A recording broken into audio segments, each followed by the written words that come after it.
رب اشرح لي صدري ويسر لي أمري واحلل عقدة من لساني يفقه قولي اللهم ثبتنا عند الموت بلا إله إلا الله اللهم اجعلنا من الذين آمنوا وعملوا الصالحات وتواصوا بالحق وتواصوا بالصبر آمين يا رب العالمين.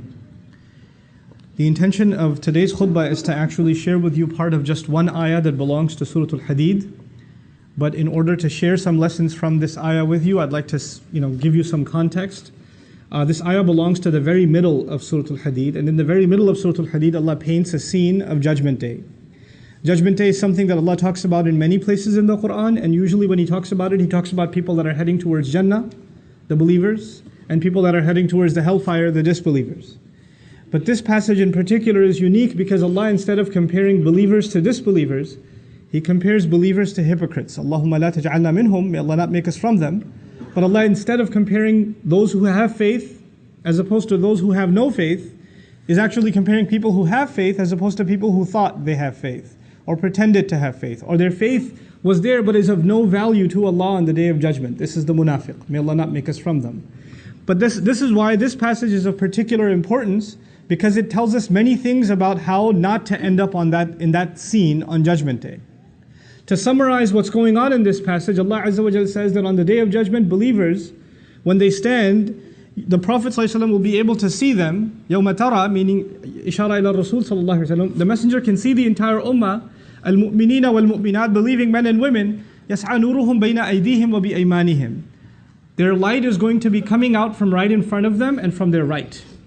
What that means is, we have light coming from our hearts, from our chests, and we have lights coming out of our hands. Why is that important? Because your Iman and my Iman, if it's sincere, if my faith is sincere to Allah, and my belief was strong, it actually turns into light on Judgment Day. And that faith made me act in a certain way. Those actions that I took turn into light on Judgment Day, the actions of my hand.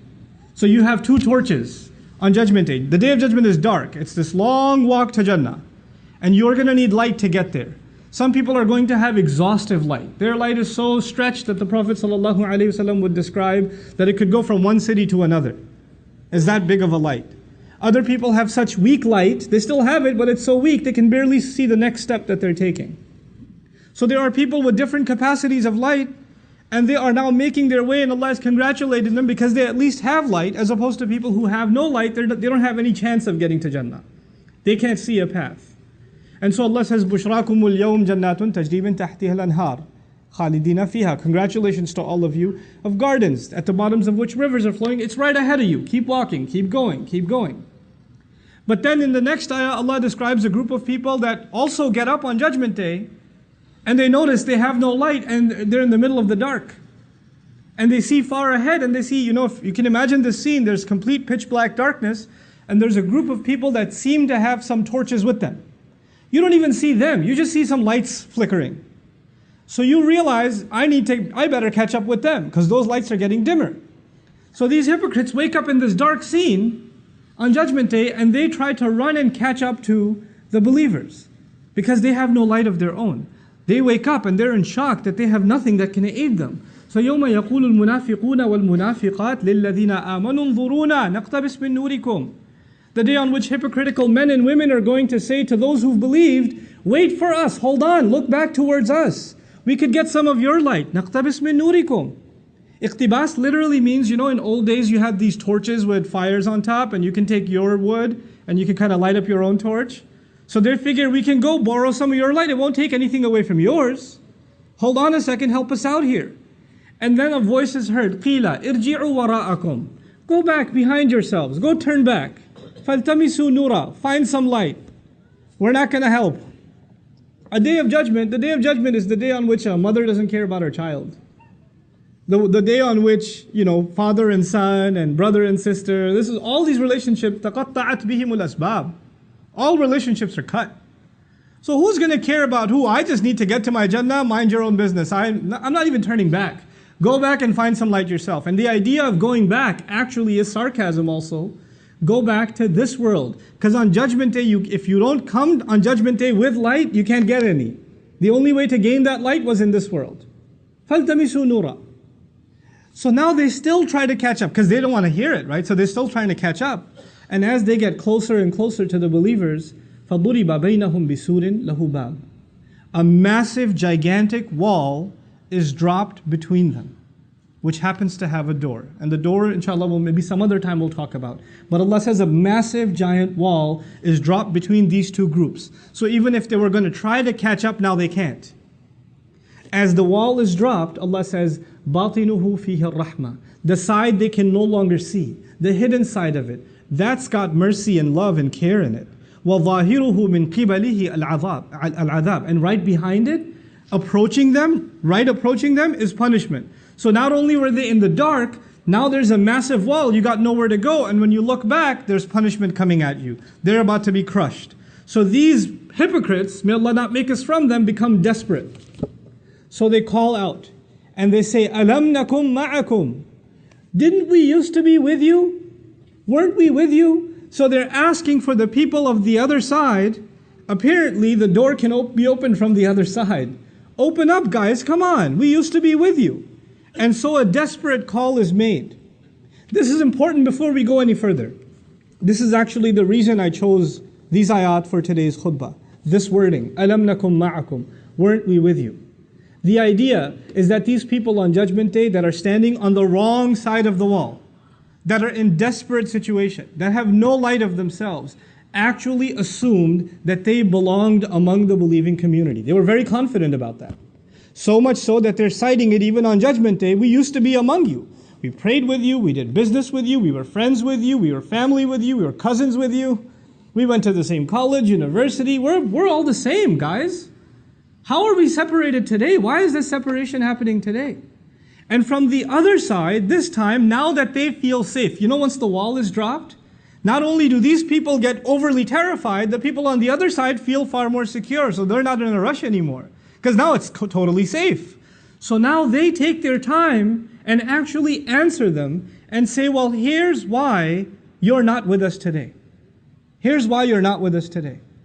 The first thing the people of heaven told them was you have to go get some of your own light. فَالْتَمِسُوا نُورًا. Find some light on your own. Go back and get it. Apparently you don't have any light. And then they're in shock. We used to be with you. We should have had light just like you have light. So now the people of Jannah are going to describe how these people who used to have light, they used to have faith. How did they lose it? How did they end up bankrupt on Judgment Day?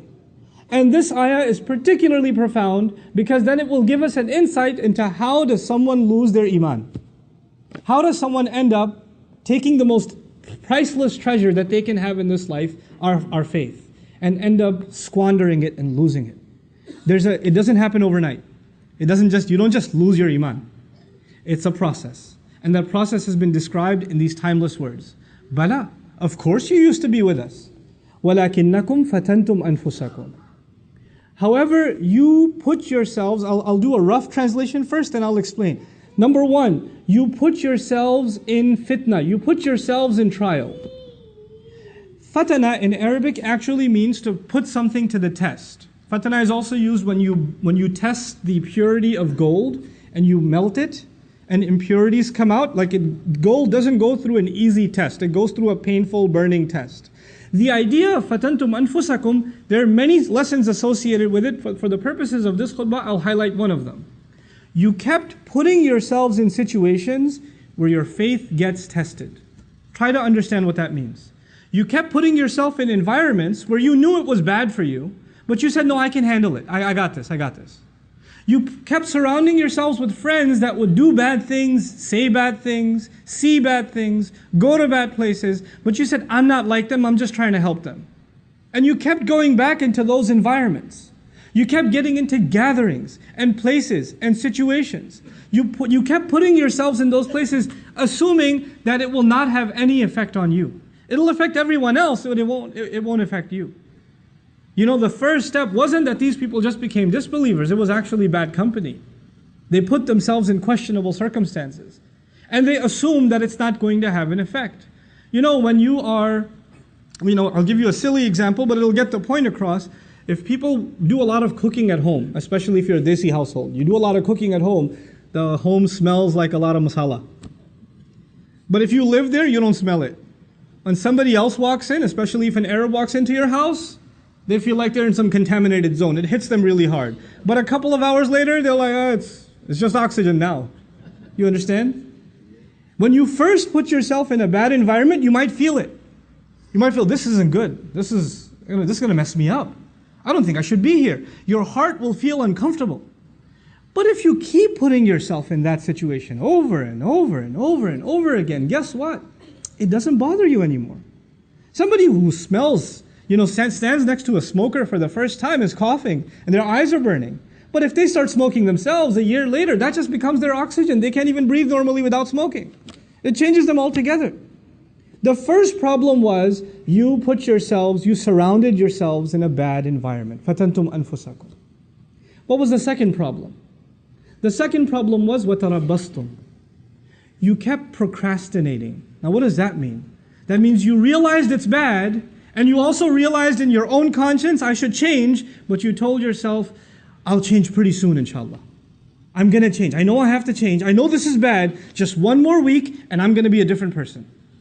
Man, just this semester, I got these messed up friends right now, and I can't really make them upset, so I'm going to keep hanging out with them. But next semester, I'm totally doing a different schedule. I'm not going to be around these guys anymore. But let me just write out this semester. Just this one more month, I'm doing this. Just this one more weekend, just this one or two more party, just one or two more drinks. That you keep telling yourself just a little bit more, little bit more, little bit more. And then people tell, my favorite one, Ramadan is right around the corner. It's just 10 more months, 11 more months. Once Ramadan comes, man, I'll be totally different. And I plan to go to Hajj. Once I go to Hajj, you watch, I'm going to be a different person. But until then, just make dua for me. Tarabbastum. You didn't want to make a change today, right now. You assumed, not only are you putting yourselves in a bad environment, you're not ready to make a transformation right now. It's too much for you to be asked. You'd rather just stick it out. You'd rather just enjoy a little bit more. This is what tarabbastum. But you know what? And you assumed, by the way, this also has an assumption. The first assumption was it doesn't affect you. It doesn't have an impact on you, but it does. Something really bad becomes normal to you over time. You get desensitized. What is the effect of tarabbus, of holding off and holding off and holding off? Actually, you assume that you can put the brakes on at any time. And you can walk away from all of it whenever you want. I'm not addicted. I don't need this. I'm not hooked on it. I could just walk away whenever I feel like. The truth of it is, that's not the case. The longer you stay, the more addicted you become, and the more impossible you feel, it's impossible for you to get out of it. You're completely immersed. You're completely drowned. And you don't even know anymore what it is to be outside of this environment. And then you start telling yourself, it's too late for me. And when that happens, a guilt sets in. The guilt sets in that I'm pretty messed up.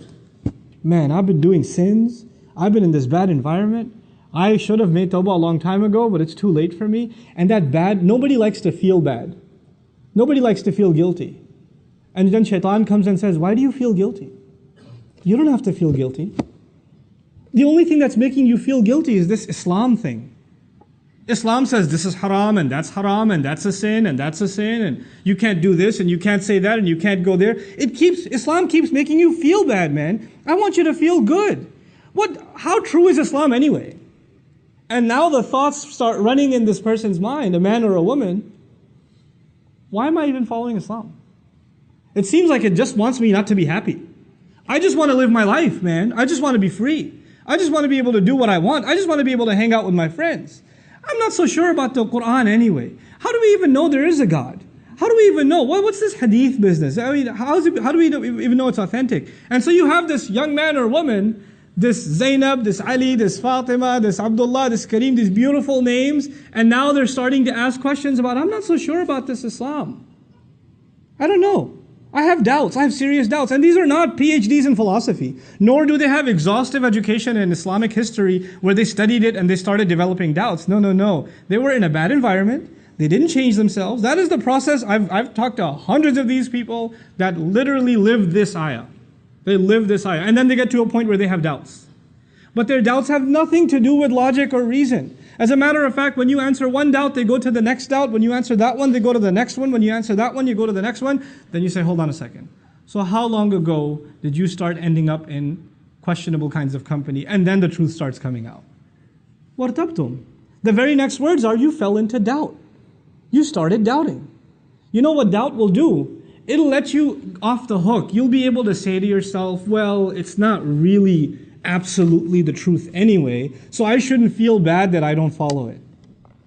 I shouldn't feel bad. And now once those doubts settle in, and you hide behind those doubts, and continue to justify your life of procrastination and putting yourself in fitna, once you get to that point, then two things are taken away from you. The desire for Jannah is taken away. The desire for making Allah happy is taken away. The desire to have that light that will make you run and get to that destination, you don't even have that in this world. The person who desires to seek that success with Allah, Allah will give them that in this world. But that desire is gone now. You have doubts about it. And the fear of hell is gone. Those two things are gone. Your fears are gone, and your hopes and aspirations in Allah and the akhirah are gone. The afterlife is nothing to you. The afterlife means nothing. If somebody even brings up heaven and hell to joke to you. Well, if you take away heaven and hell, if you take away the motivation to end up in the reward of Allah, or get away from the punishment of Allah on Judgment Day, well, the only motivation you're going to have left are things that are left in this world, isn't it? You have nothing left in the next life. So the only thing to look forward to are stuff that's left in this life. And this life will be money, it'll be fame, it'll be leisure, it'll be pleasure, it'll be material things. That's all you ever think about, that's all you ever care about, that's all you ever want to know about, that's the only thing that ever interests you, that's the only thing you make efforts towards, because you think all of these things are going to bring you happiness. They'll bring you contentment. So the next words are, وَغَرَّتْكُمُ الْأَمَانِيُّ. False hopes deceived you. You had false hopes that some kind of worldly thing will bring you happiness, and you ran after it. You gave all of your life to it. And you would think that this will bring you what you're looking for, and you get to it. Like people wanting to see, people nowadays obsessed with the next movie that comes out, the next toy, the next device that comes out, right? Lines for the new Star Wars longer than passports for Hajj, Why? Because you need to go see it. If you don't see it, how does your life have any purpose? Your life means nothing if you didn't see it opening night, And so you have to see it. And by the way, hoping that this will bring you some kind of fulfillment that you haven't found anywhere else. And people walk out of it and say, that was pretty awesome. And then they're bored again. Like, what do I do now? Maybe I could go see it again. And then go see it again. They're like, well, not as exciting the first time, but still pretty cool. You keep looking for something more to fulfill you and fulfill you. Because the thing that will completely fulfill you, the pleasure of Allah, is no longer there. That desire is no longer there. وَغَرَّتْكُمُ الْأَمَانِيُّ حَتَّى جَاءَ أَمْرُ اللَّهِ, until the decision of Allah came. This was your life. This, according to the believers, is a summary of a person's life that lost their faith. They started just with putting themselves in a questionable environment, and from there, it's a downward spiral. Automatically, the next thing is you start getting hooked on it, you put off, and then later on you start developing doubts, and from there, the only thing you ever work towards is worldly, lustful, material gain, material desires. وَغَرَّكُمْ بِاللَّهِ الْغَرُورِ. And then Allah says the ultimate deceiver, gharur is mubalagha. The incredible deceiver was successful in deceiving you. This is what the believers say to the munafiqun on the other side of the wall. This is an incredible scene, folks. They're standing by this wall in shock. Why aren't we on the other side? And now they're being reminded by their fellow believers on the other side. Well, remember that you did this, this, this, and this. And this is a gift of Allah to you and to me. It's a gift of Allah that this, hideous scene has been painted on Judgment Day. Because I would rather know now than then. I'd rather not stand there and then find out shocked. Why am I on the wrong side of this wall? Why am I not on the other side? How come I don't have any light? How come I lost this thing that Allah had given me? Every one of you sitting here, every believer has light inside their heart. Allah has granted it to us. The problem is whether or not you and I want to hold on to it or not. So you and I have to identify where we are. Maybe we're the people that just started putting ourselves in a fitna situation.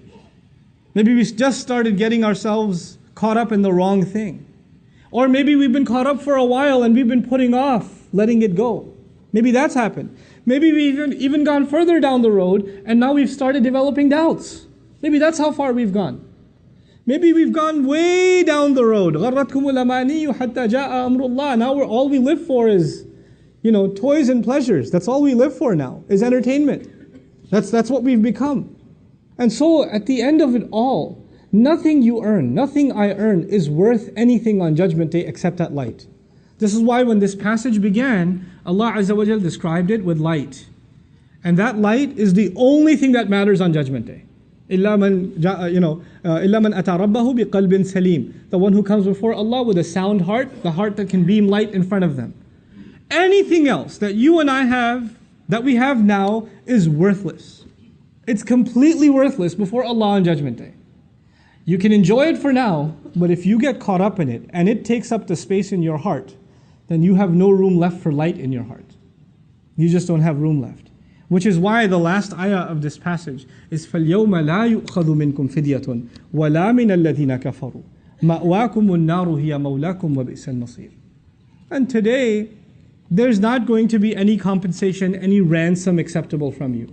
Don't try to pawn it for anything else. There is no access into those doors. There's no getting through this door with any kind of penalty or payment. You can't get through. Not from you and not from those who've disbelieved. The scary part of this ayah is لَا يُخَذُ مِنْكُمْ فِدْيَةٌ وَلَا مِنَ الَّذِينَ كَفَرُوا. You are now in the same position as those who disbelieved. You ended up being in the same position as those who disbelieved. I'm not going to take any ransom from you, and I'm not going to take any ransom from them. All of you, your place is fire. وَبِئْسَ الْمَصِيرُ. What a terrible place to be that is. And so at the end of it all, after painting this scene, Allah concludes. And I'll conclude with this ayah as well. How is it that we can continue to preserve our light and continue to remind ourselves not to put ourselves in that downward spiral? And whatever little light we have, how can we make it stronger and stronger and stronger? Allah Azza wa Jal Himself says, أَلَمْ يَأْنِ لِلَّذِينَ آمَنُوا أَن تَخْشَعَ قُلُوبُهُمْ لِذِكْرِ اللَّهِ. Isn't it yet time that believers' hearts should become filled with awe, with the remembrance of Allah?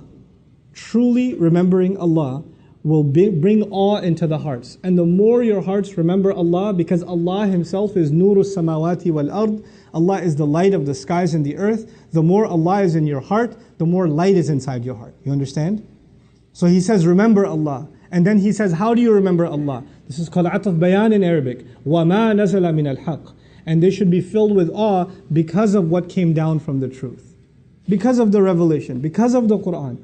Ponder over the Qur'an, remember Allah through the Qur'an, weep when you recite the ayat of Qur'an, think about what they mean to you, the gift that Allah has given you, because not only is Allah the light of the skies and the earth, the Qur'an itself is also described as light in the Qur'an. فَآمِنُوا بِاللَّهِ وَرَسُولِهِ وَالنُّورِ الَّذِي أَنزَلْنَا. Believe in Allah and His Messenger and the light that we sent down. Qur'an itself is called light. Qur'an itself is called light.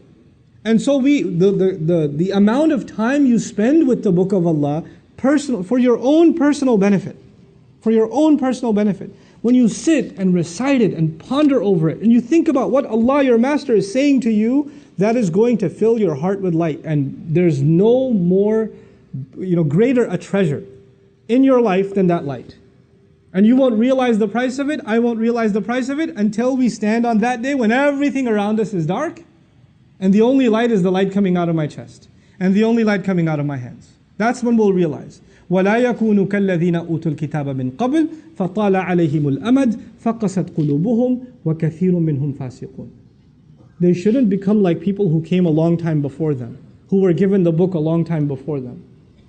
And a long period passed, and their hearts became hard. They had the book, but they didn't value it. It's possible, Allah says, that a nation will have a book. They will have the book of Allah. There were nations before us who had a book too.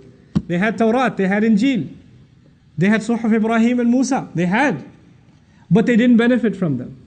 لَمْ يَنْتَفِعُوا مِنْهَا. They didn't benefit from those books. They didn't use those books to fill their hearts with light. Maybe they used those books for the wrong reasons. Maybe they reduced those books to just ceremonial occasions. They just enjoyed reciting it sometime every once in a while. That's all it became to them. Or maybe at some wedding gathering they can play some Qur'an, and that's all Qur'an became. But Qur'an was not there to soften their hearts anymore. And this is the tragedy of history. People did not benefit from the word of Allah that came to soften hearts, preparing humanity for standing before Allah on Judgment Day. That's our responsibility now. That's on you and that's on me. This is why وَلَا يَكُونُ كَالَّذِينَ أُوتُوا الْكِتَابَ مِنْ قَبْلِ فَطَالَ عَلَيْهِمُ الْأَمَدُ فَقَسَتْ قُلُوبُهُم. So their hearts became hard. Their hearts became hard. When the heart becomes hard, there's no light inside left. It's not going to give you anything on Judgment Day. وَكَثِيرٌ مِّنْهُمْ فَاسِقُونَ. Most of them are corrupt. Many of them are corrupt. Allah Azza wa Jal is now in these few ayat painting one of the most important realities, depicting one of the most important realities in the life of a believer. The Iman you and I have is not something we can hold on to. This light that we have been given is not something that's guaranteed. It's not. Just because you have it now and you feel secure, if somebody says salam to you, means they're Muslim, you say wa alaykum as-salam wa rahmatullahi wa barakatuh, they're both Muslims, they're believers to each other. We assume that we all have the light of faith inside our hearts. But according to these ayat, some people will stand up on Judgment Day and be shocked, I thought I was with you, and you're not. So we better realize that it's not automatic, it's not guaranteed, it's something you personally will have to make efforts for, I personally will have to make efforts for, and your Iman will not help me and my Iman will not help you on Judgment Day. We're all going to be caring about ourselves, our own light. Irji'u wara'akum faltamisu nura. Go back, find your own light.